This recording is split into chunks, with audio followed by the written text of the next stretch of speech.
વિચારો કે કોઈ વ્યક્તિ કોઈ દુનિયાના સૌથી શાંત દરિયા કિનારે રજાઓ ગાળી રહ્યો છે. આસપાસ માત્ર મોજાનો મધુર અવાજ છે, હવામાં થોડી ઠંડક છે અને વાતાવરણ એકદમ સરસ છે.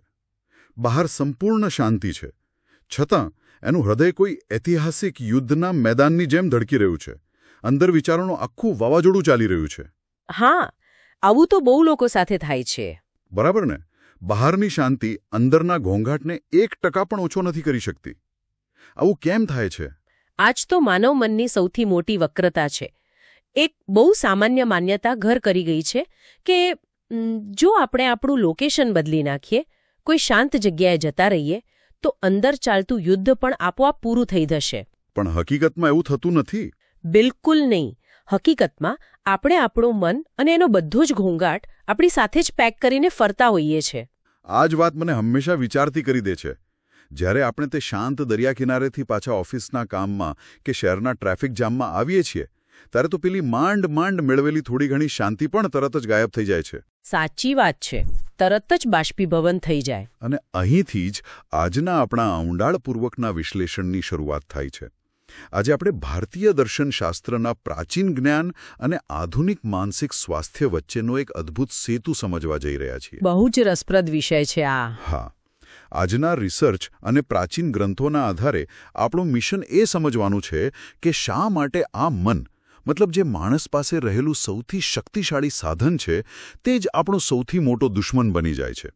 અને સૌથી અગત્યની વાત, આ આંતરિક દુશ્મનને કાબૂમાં લેવાની વૈજ્ઞાનિક અને આધ્યાત્મિક રીતો કઈ છે? તો ચાલો આને થોડું ધ્યાનથી સમજીએ. જુઓ, આ વિષયની ગંભીરતા ખરેખર સમજવા જેવી છે. મોટા ભાગે આપણી બધી ઊર્જા બહારની પરિસ્થિતિઓ, લોકો કે વાતાવરણને સુધારવામાં જ વપરાઈ જાય છે. હા, આપણે હંમેશા બહાર જ ફોકસ કરીએ છીએ. પણ પ્રાચીન ગ્રંથો એક બહુ અલગ જ દિશા બતાવે છે.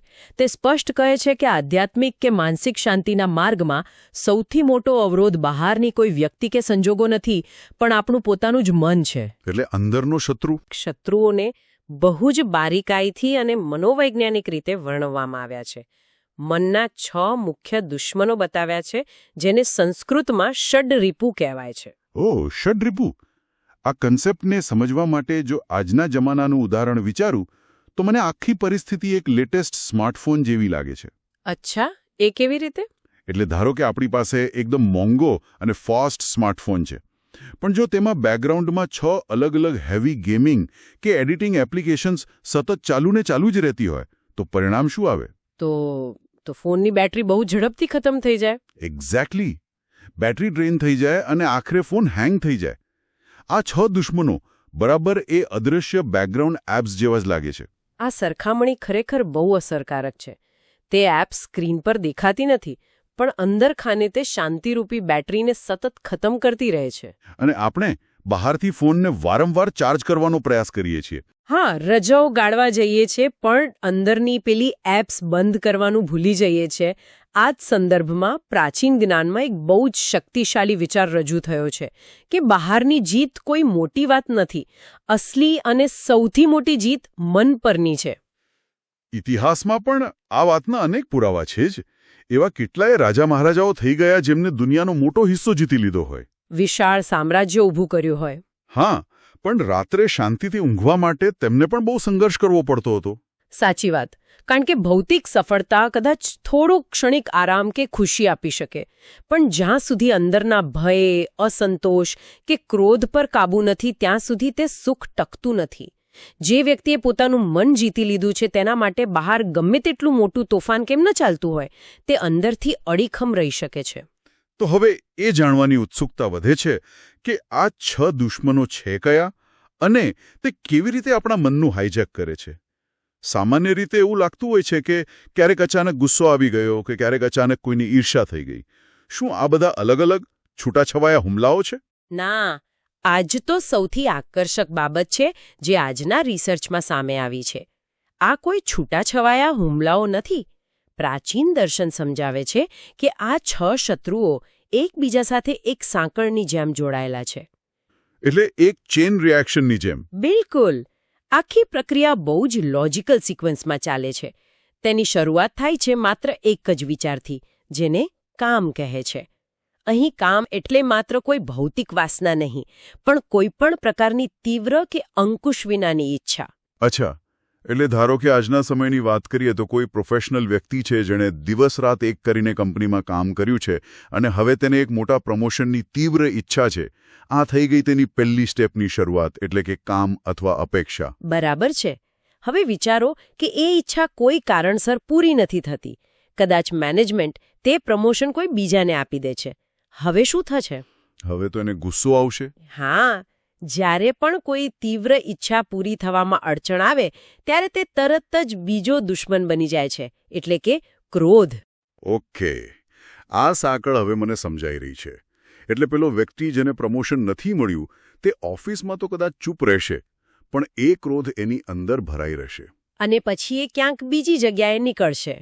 હા, ઘરે આવીને કદાચ નાની એવી વાત પર પરિવાર પર ગુસ્સે થઈ જશે અથવા ટ્રાફિકમાં કોઈ અજાણ્યા વ્યક્તિ સાથે ઝઘડી પડશે. ગુસ્સો ક્યારે એકલો કે કારણ વગર નથી આવતો. તેની પાછળ હંમેશા કોઈ તૂટેલી અપેક્ષા છુપાયેલી હોય છે. આ બહુ જ ઊંડું નિરીક્ષણ છે. ક્રોધ એ વ્યક્તિની લોજિકલ વિચારવાની ક્ષમતા પર સીધો પ્રહાર કરે છે. પણ ચાલો, વાર્તાનો બીજો એંગલ પણ જોઈએ. કયો એંગલ? ધારો કે એ ઈચ્છા પૂરી થઈ ગઈ, પેલા વ્યક્તિને પ્રમોશન મળી ગયું, તો શું તે શાંત થઈ જશે? મને તો નથી લાગતું કે માણસ જલ્દી શાંત થાય. સાચી વાત.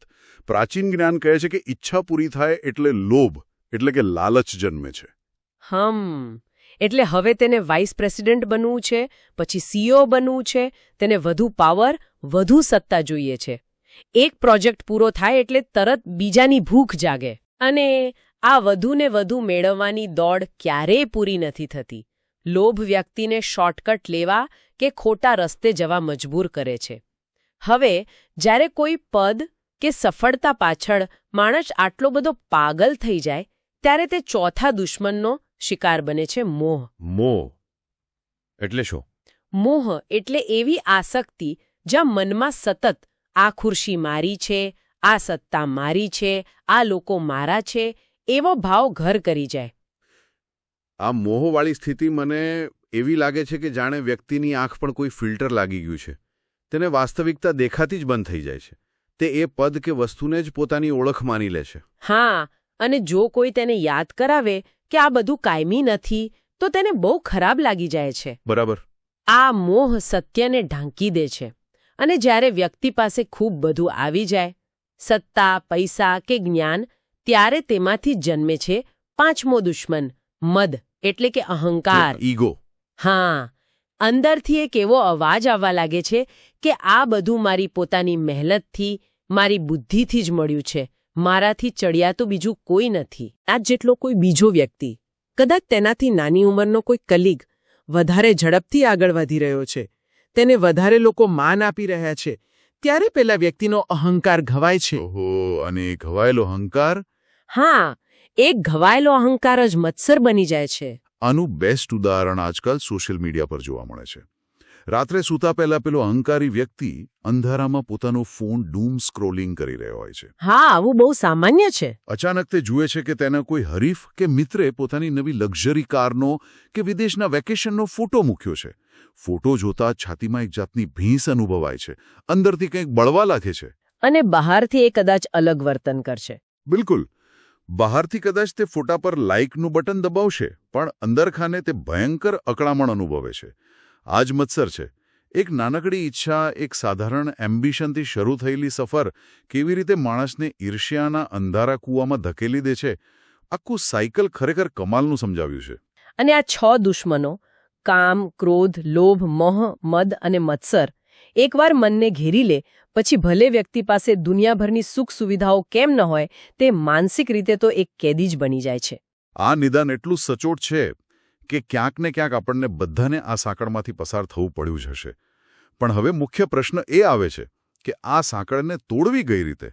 રોગની ખબર પડી ગઈ છે, પણ આ આંતરિક બેકગ્રાઉન્ડ એપ્સને ફોર્સ સ્ટોપ કરવા માટે કયા વ્યવહારિક રસ્તાઓ બતાવ્યા છે? શું માત્ર કોઈ ફિલોસોફી વાંચી લેવાથી આ ઉકેલાઈ જશે? ના, માત્ર વાંચવાથી કંઈ નહીં થાય. આના માટે પ્રાચીન ગ્રંથોમાં એક ખૂબ જ સચોટ અને વ્યવહારિક દૈનિક રૂટીન આપવામાં આવ્યું છે. તેને સવાર, દિવસ અને સાંજ એમ 3 તબક્કામાં વહેંચવામાં આવ્યું છે. ઓકે, તો સવારથી શરૂઆત કરીએ. હા, સૌથી પહેલી શરૂઆત સવારના ધ્યાનથી થાય છે. રોજ સવારે 10 થી 15 મિનિટ માત્ર પોતાના શ્વાસ પર ધ્યાન આપવાનું છે. પણ આ દરમિયાન એક ચોક્કસ ભાવ મનમાં રાખવાની ભલામણ છે કે હું આત્મા છું. હવે જુઓ, આજકાલની ફાસ્ટ લાઇફસ્ટાઇલ જીવતા લોકો માટે આ હું આત્મા છુંવાળો કોન્સેપ્ટ થોડો વધારે પડતો ધાર્મિક કે હવામાં ગોળીબાર કરવા જેવો લાગી શકે. હા, એમને લાગવું સ્વાભાવિક છે. તો આનો વાસ્તવિક જીવનમાં સાયકોલોજીકલી શું ફાયદો થાય? આ બહુ જ પ્રેક્ટિકલ પ્રશ્ન છે. હું આત્મા છું એ કોઈ માત્ર જપવાનો મંત્ર નથી, પણ સાયકોલોજીની ભાષામાં કહીએ તો આ એક બહુ શક્તિશાળી કોગ્નિટિવ ડિસ્ટન્સિંગ અથવા રીફ્રેમિંગ ટેકનિક છે. એટલે શું? આખો દિવસ આપણે કોઈને કોઈ લેબલ સાથે જીવીએ છીએ. હું બોસ છું, હું પિતા છું, હું સફળ છું કે હું નિષ્ફળ છું. આ બધા ટેમ્પરરી લેબલ્સ છે. જ્યારે આંખ બંધ કરીને એવું વિચારવામાં આવે છે કે હું આ બધાથી પર માત્ર એક ચેતના કે આત્મા છું, ત્યારે એ લેબલ્સથી જાતને ડિટેચ કરવાની પ્રેક્ટિસ થાય છે. અચ્છા, એટલે કે જેવું સીઈઓ કે મેનેજરના લેબલથી જાતને અલગ કરવામાં આવે એટલે અંદરનો પેલો મદ કે અહંકાર જે એ ખુરશી સાથે જોડાયેલો હતો તે આપોઆપ ઓગળવા લાગે. આ તો માઇન્ડ માટે એક રીસેટ બટન દબાવવા જેવું કામ કરે છે. બરાબર. અને તેની સાથે જ સવારના રૂટીનમાં પ્રાણાયામનો પણ ઉલ્લેખ છે, ખાસ કરીને ધીમા શ્વાસની કસરતો. જ્યારે શ્વાસ ધીમા અને ઊંડા હોય છે ત્યારે નર્વસ સિસ્ટમ ભૌતિક રીતે શાંત થાય છે. શારીરિક રીતે મન એટલું સ્થિર થઈ જાય છે કે ક્રોધને અંદર આવવા માટેનો રસ્તો જ નથી મળતું. હવે સવારના આ મજબૂત ફાઉન્ડેશન પછી દિવસ દરમિયાન પણ અમુક વસ્તુઓ કરવાની વાત રિસર્ચમાં છે, જેમ કે સેવા અને જાગૃતિ. કોઈની પણ નાની મોટી મદદ કરવી જે નિસ્વાર્થ હોય તે પેલા અહંકારને સતત ચેકમાં રાખે છે. હા, એ બહુ જરૂરી છે. પણ આ બધાની વચ્ચે એક બાબત મારું ધ્યાન બહુ ખેંચે છે. દિવસના રૂટીનમાં સાત્વિક આહાર પર બહુ ભાર મૂકવામાં આવ્યો છે. કહેવામાં આવ્યું છે કે હળવો, શુદ્ધ ખોરાક લેવો જોઈએ. હવે મને એ સમજાવો કે મનના વિચારો અને ઈર્ષ્યા કે ક્રોધ જેવી લાગણીઓને કંટ્રોલ કરવા માટે ભોજન કેમ બદલવું પડે? હા, એનું કારણ છે આપણે પેલા સ્માર્ટફોન અને વાયરસની વાત કરી રહ્યા હતા, તો જો ફોનના સોફ્ટવેરમાં વાયરસ હોય અને આપણે ફોનનું બહારનું કવર કે કેસ બદલીએ તો સોફ્ટવેર થોડું રિપેર થવાનું છે. ખોરાક તો શરીર માટે છે, મન માટે થોડી છે. આપણી આ સ્માર્ટફોનની સરખામણીને થોડી સુધારીને સમજીએ. જો આપણે આને મોટા ચિત્ર સાથે જોડીએ તો આહાર એ ફોનનું કવર નથી, પણ આહાર એ ફોનની બેટરી અને પાવર સપ્લાય છે. ઓહ, એટલે જે ચાર્જરથી આપણે ફોન ચાર્જ કરીએ છીએ તે? બિલકુલ. જો કોઈ ફોનને ખામીયુક્ત કે વોલ્ટેજમાં વધઘટ કરતા ચાર્જર સાથે જોડી દેવામાં આવે તો શું થાય? તો બેટરી ગરમ થઈ જાય. હા, બેટરી ઓવરહીટ થશે અને છેવટે ફોનનું સોફ્ટવેર ગ્લિચ મારવા લાગશે. એપ્લિકેશન્સ જાતે જ ક્રેશ થઈ જશે. આપણું શરીર અને મન પણ એવા જ છે. જ્યારે સતત હેવી જંક ફૂડ કે અતિશય મસાલેદાર ખોરાક લેવામાં આવે છે ત્યારે શરીરને તેને પચાવવા માટે ભારે સંઘર્ષ કરવો પડે છે. શરીરમાં એક પ્રકારની ફિઝિકલ અશાંતિ કે તાપમાન ઊભું થાય છે. એટલે આ અશાંત અને ગરમ થયેલું શરીર જ્યારે ઊર્જા મન સુધી પહોંચાડે છે ત્યારે મન પણ હાઇપર એક્ટિવ થઈ જાય છે. સાવ સાચી વાત. આધુનિક વિજ્ઞાનમાં ગટ બ્રેન એક્સિસ પર બહુ જ સંશોધનો થયા છે, જે સાબિત કરે છે કે પાચનતંત્ર અને મગજ સીધા જોડાયેલા છે. અશાંત શરીરમાં શાંત મન ક્યારેય ટકી ન શકે. એટલે ખોરાકની સીધી અસર થાય. હા, આવા તામસિક આહારથી શારીરિક ઉત્તેજના વધે છે, જે સીધી રીતે કામ એટલે કે ઈચ્છાઓ અને ક્રોધને ભડકાવવાનું કામ કરે છે.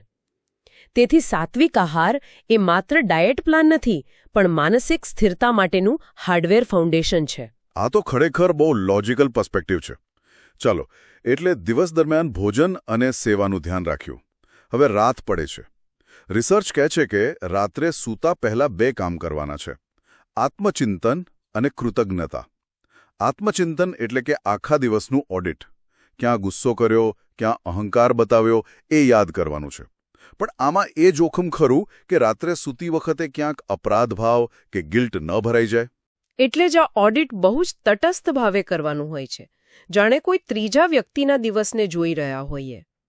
અચ્છા, જજમેન્ટ વગર. હા, તેનો હેતુ જાતને સજા આપવાનું નથી, પણ પોતાની પેટર્ન ઓળખવાનો છે. અને આ ગિલ્ટ ન આવે એટલે જ તેની સાથે કૃતજ્ઞતા એટલે કે ગ્રેટિટ્યૂડની પ્રેક્ટિસ કરવાની વાત છે. આખા દિવસમાં બનેલી કોઈ પણ 3 સારી બાબતો માટે દિલથી આભાર માનવો. આનાથી શું ફાયદો થાય? આ પ્રેક્ટિસ સીધી રીતે લોભ અને મોહ પર હુમલો કરે છે. કારણ કે જ્યારે એના પર ફોકસ જાય છે કે કેટલી બધી સારી બાબતો પહેલેથી જ છે, ત્યારે પેલી વધુને વધુ મેળવવાની દોડ થોડી ધીમી પડી જાય છે. આખું દૈનિક રૂટીન તો લાંબા ગાળાના ઇન્વેસ્ટમેન્ટ જેવું લાગે છે. રોજિંદા વ્યાયામથી જેમ મસલ્સ મજબૂત થાય તેમ આનાથી મન મજબૂત થશે. પણ વિચારો કે વાસ્તવિક દુનિયામાં ઓફિસની કોઈ મહત્વની મીટિંગ ચાલી રહી છે. હા, જ્યાં પ્રેક્ટિકલ પ્રશ્નો આવે અને કોઈ વારો કાપીને આગળ જતો રહે છે. આવી પરિસ્થિતિઓમાં મગજ તરત છટકી જાય છે. એ તો સ્વાભાવિક છે. તે જ ક્ષણે બેસીને શ્વાસ પર ધ્યાન કરવાનો કે હું આત્મા છું એવું વિચારવાનો કોઈ સમય જ નથી હોતો. આ કટોકટીનો સમય છે. અને અહીં પ્રાચીન દર્શને લાંબા ગાળાના રૂટીનની સાથે ઇમરજન્સી કંટ્રોલ ટેકનિક્સ પણ આપી છે. ઇમરજન્સી માટે પણ રસ્તા છે. હા, જ્યારે ક્રોધ આવે ત્યારે સૌથી પહેલો નિયમ છે પ્રતિક્રિયા આપવામાં માત્ર 5 સેકન્ડનો વિરામ લેવો અને 10 ઊંડા શ્વાસ લેવા. બસ આટલું જ. પણ આ 5 સેકન્ડના હોલ્ડથી એવું શું થઈ જશે? ગુસ્સો તો અંદર ઉકળતો જ હોય ને. આ 5 સેકન્ડ કોઈ સામાન્ય સમય નથી. જ્યારે ગુસ્સો આવે છે ત્યારે મગજનો જે ભાગ લોજિકલ વિચારવાનું કામ કરે છે તે કામ કરતો બંધ થઈ જાય છે અને ઇમોશનલ હિસ્સો પૂરેપૂરો હાઈજેક થઈ જાય છે, જેને આપણે એમિગડિલા હાઈજેક કહીએ છીએ. અચ્છા, એટલે મગજ શટડાઉન થઈ જાય છે? હા, આ 5 સેકન્ડનો વિરામ એ મગજના સર્કિટ બ્રેકર જેવું કામ કરે છે. તે પેલી ષડ્રિપુની સાંકળને જે ક્રોધથી આગળ વધીને લોભ અને મોહ સુધી પહોંચવાની છે તેને ફિઝિકલી તોડી નાખે છે. શ્વાસ લેવાથી મગજને પૂરતો ઓક્સિજન મળે છે અને લોજિકલ વિચારવાની શક્તિ પાછી આવે છે. આ તો મગજના વાયરિંગને હેક કરવા જેવી વાત થઈ ગઈ. એવી જ રીતે ધારો કે સોશિયલ મીડિયા પર કોઈનો ફોટો જોઈને ઈર્ષા કે મત્સરનો ડંખ વાગ્યો તો ઇમરજન્સીમાં શું કરવું? ત્યાં રિફ્રેમિંગ ટેકનિક કામ લાગશે. જ્યારે ઈર્ષ્યા આવે ત્યારે તરત જ વિચારને શિફ્ટ કરવો પડે કે કુદરતની પાસે કોઈ કમી નથી. જેનું નસીબ અને મહેનત છે તેને મળ્યું છે અને એની ખુશીમાં મારી ખુશી છે. અને અહંકાર આવે તો? જો કોઈ અચાનક મોટી સફળતા મળી જાય અને એવું લાગે કે અહંકાર માથું ઉચકી રહ્યો છે, તો તરત જ એ સ્મરણ કરવું જોઈએ કે આ બધું એક વિશાળ વ્યવસ્થાનો ભાગ છે. હું માત્ર એક નાનકડું સાધન છું. પણ એક વાસ્તવિકતા સ્વીકારવી પડશે. જ્યારે ગુસ્સો માથા પર હોય ત્યારે આ 5 સેકન્ડ રોકાવવું એ માત્ર કહેવામાં સહેલું લાગે છે. ગુસ્સામાં તો ભલભલાની ભાન ભૂલાઈ જાય છે. હા, પ્રેક્ટિકલી એ બહુ અઘરું છે. તો પછી એ જ ક્ષણે એ જ જાગૃતિ અથવા અવેરનેસ ક્યાંથી લાવવી કે મારે ઊંડા શ્વાસ લેવાના છે આ ઇમરજન્સી બ્રેક મારવા માટે?